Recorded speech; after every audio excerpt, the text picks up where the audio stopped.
Hi friends అందరికీ అందరు ఎలా ఉన్నారు బాగున్నారు అనేసి అనుకుంటున్నా ఫ్రెండ్స్. ఈరోజు మా పిన్ని వాళ్ళది వరి కోస్తున్నాం ఫ్రెండ్స్. ఇది తక్కువ కాలం పంట ఫ్రెండ్స్, అందుకే త్వరగానే వరి కోతకు వచ్చిందనమాట. ఇది తక్కువ కాలం పంట వేయడానికి కారణం ఏంటంటే ఫ్రెండ్స్, ఇది మావి మెట్ట ప్రాంతం. ఇది ఇటువైపు నీళ్ళు అవి పారవన్నమాట. వర్షం పడితేనే పండుతుంది, లేకపోతే మోటార్లు వేసి పట్టుకోవాలన్నమాట. ఇటు నీటి వస్తువులు లేవు ఫ్రెండ్స్, అందుకే తక్కువ కాలం పంట వేసుకుంటాం అన్నమాట. వీటిని మేము పిన్నవరులు అని అంటాం.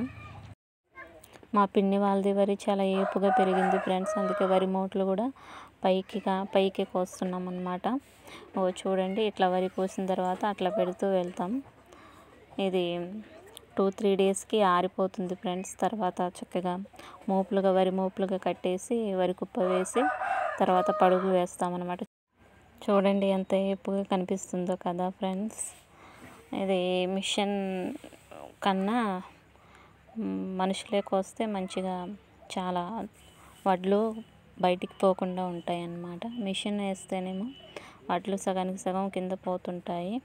ఇట్లా వరి కోసి చక్కగా కుప్పగా వేసి తర్వాత పడుగు వేస్తే ధాన్యం ఎక్కువగా ఉంటాయి అన్నమాట. ఇది కష్టమైన పనే, కానీ అలవాటైన పని కాబట్టి అంత కష్టమేమీ అనిపించదు. చూడండి, వీళ్ళందరూ మా కజిన్స్ అన్నమాట. అందరం కలిసి ఇట్లా వరి కోస్తాం, ఒకరిది తర్వాత ఒకరిది. నా వీడియో కనుక నచ్చినట్లయితే please like, share and subscribe my channel friends.